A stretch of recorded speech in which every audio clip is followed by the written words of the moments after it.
Hey my YouTube family, कैसे हैं आप सब। उम्मीद है आप सब बहुत अच्छे होंगे और अपनी पढ़ाई मन लगा के कर रहे होंगे। तो फ्रेंड्स, आज मेरी सुबह हुई 5:30 बजे और मैंने उठने के बाद अपना फ्रेशन अप वगैरह हुआ, ब्रश किया और फिर मैंने मशीन भी साथ में लगा दी थी, वॉशिंग मशीन, जिससे कपड़े भी धुल जाएं।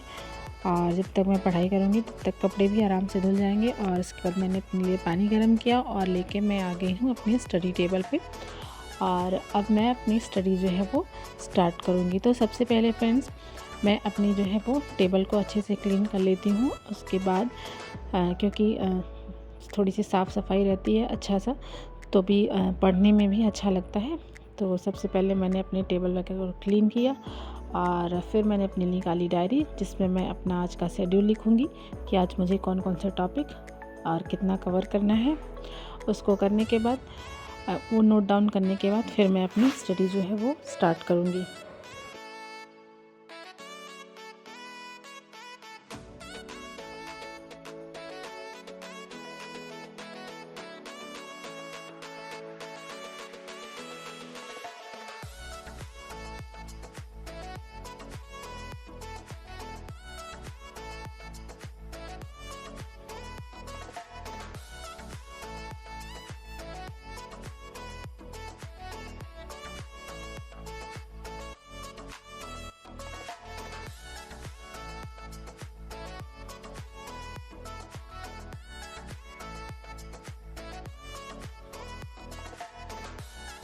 तो फ्रेंड्स, मैंने अपनी स्टडी स्टार्ट की मेंस की स्टडी से, और आज मैं कर रही हूँ मेंस में यूपी स्पेशल पेपर 5, जिसमें मैं कर रही हूँ 1857 के विद्रोह की असफलता के कारण। और सबसे पहले मैं यहाँ स्टिकी नोट्स में कुछ जो है की पॉइंट्स अपने वो नोट कर रही हूँ, जो कि मुझे मतलब जैसे भूल जाता है। जैसे कि मैं अभी ये नोट कर रही थी कि यूपी में कहाँ कहाँ पे 1857 के विद्रोह के केंद्र जो थे वो कहाँ कहाँ थे, और उस टाइम में जब वहाँ का नेतृत्व कौन कर रहा था विद्रोह का, और उस विद्रोह का जो दमन करता था वो कौन था।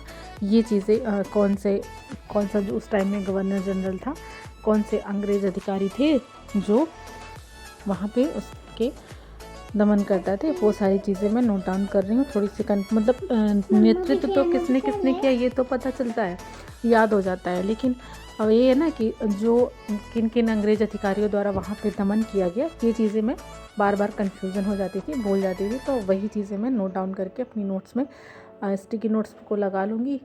तो मुझे बार बार जब मैं अपनी इस टेबल पर बैठूँगी तो सामने लगा रहेगा, तो मैं उस चीज़ को देखूँगी तो वो चीज़ें मुझे 2-4 बार देखने के बाद याद हो जाएंगी। तो यहाँ मैंने अपनी स्टडी जो है वो कंप्लीट की 2 घंटे की, और मैंने आज कुछ नहीं, सिर्फ यूपी स्पेशल ही पढ़ा। और उसके बाद मैं जो कपड़े धुली थी उसको आ गई थी छत पे सुखाने के लिए। स्टडी करके उठने के बाद उसको सुखाऊंगी, फिर घर के सारे काम वगैरह फिनिश करूँगी। और उसके बाद जब से मैं छत पे जाती हूँ, जैसे ही मैंने सीढ़ी का दरवाज़ा खोला, मेरी बेटी पहले ही पीछे पीछे मेरे आ जाती है छत पे। बोलो।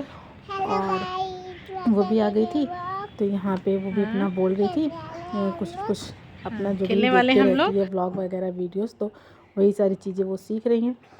फिर मैं अपने घर के काम फिनिश की, धीरे झाड़ू पोछा वगैरह किया, खाना बनाया, सारा काम वगैरह फिनिश करके फिर मैं अपनी जो है पढ़ाई का सेकंड स्लॉट उसको स्टार्ट करूँगी।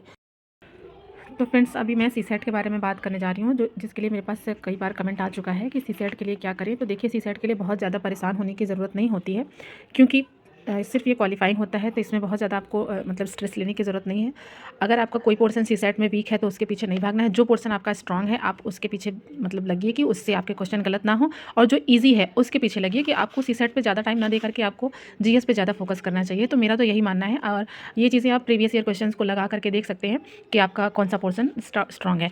तो अभी मैं बात कर लूँ कि मैंने उनको आंसर किया था, लेकिन उन्हें शायद समझ नहीं आया, तो मैं आज डिटेल में आपको बता देती हूँ। तो देखिए, सबसे पहली चीज़ है, सीसेट में आपको हिंदी पे अपनी बहुत अच्छी कमांड बना लेनी है, क्योंकि हिंदी जो है वो हर एग्ज़ाम के लिए अपना मतलब आप कोई और भी एग्ज़ाम दे रहे हैं तो उसमें हिंदी आती है, जैसे कि आरओ का हो गया, लेखपाल का हो गया, हाई कोर्ट का हो गया, ये सब चीज़ में हिंदी आती है। तो आप हिंदी पे अच्छी पकड़ बना लीजिए। हिंदी पे पकड़ बनाने के लिए आपको क्या देखिए, क्योंकि हिंदी के क्वेश्चन आते हैं कम से कम 20, मैं आपको 2022 का दिखा देती हूँ।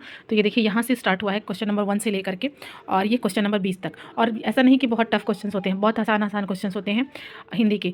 5 क्वेश्चन तो आपको ऐसे मिल जाते हैं जो कि आपके पैराग्राफ से ही रिलेटेड होते हैं और पैराग्राफ बहुत ईजी होता है। 20 क्वेश्चन आपको हिंदी से मिल जाएंगे जिसमें आपका पर्यायवाची रहेगा, विलोम शब्द रहेगा, शुद्ध शब्द रखना होगा, अशुद्धि दिखानी होगी, तत्सम तद्भव होगा, ठीक है, और शुद्ध वाक्य बनाना होगा और 1-2 मुहावरे के क्वेश्चन आ जाते हैं जैसे कि ये है।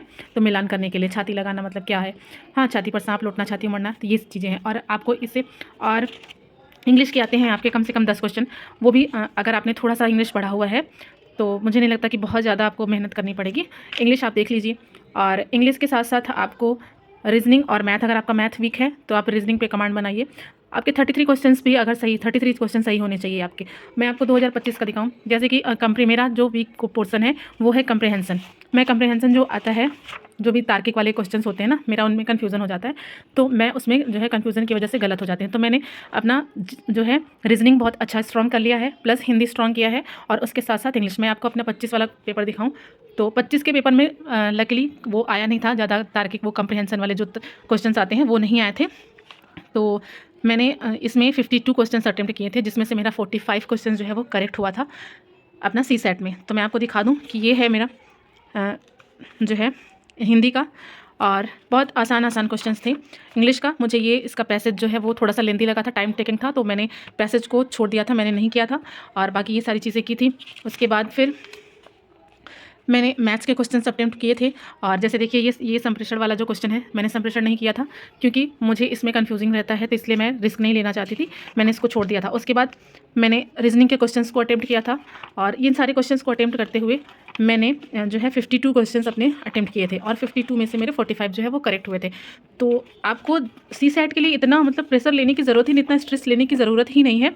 आपको सिर्फ और सिर्फ जीएस का स्ट्रेस लीजिए और सी सेट में आप थोड़ी सी मेहनत अगर आपने कर ली, जैसे कि आपने मैंने कहा कि हिंदी, रीजनिंग और इंग्लिश पढ़ लीजिए और थोड़ी सी मैथ बहुत ज़्यादा टफ नहीं आती है, थोड़ा सा मैथ पे क्वेश्चन मतलब प्रैक्टिस कर लीजिए, प्रीवियस ईयर क्वेश्चंस लगा लीजिए बस। और अगर आपका कंप्रीहेंशन वाला पोर्शन स्ट्रांग है तब तो और अच्छा है, आप उसको भी कर लीजिए। लेकिन मेरा मतलब कहने का यही था कि आप अगर हिंदी, इंग्लिश और रीजनिंग भी कर लेंगे तो आप क्वालिफाई कर जाएंगे। 20 क्वेश्चन आपके उसमें मैंने 2021 का देखा, 2021 में तो 25 क्वेश्चन हिंदी के आए थे। तो इस तरह से आप जो है कर सकते हैं, मतलब इतना कोई बहुत ज़्यादा टेंशन लेने की ज़रूरत नहीं है।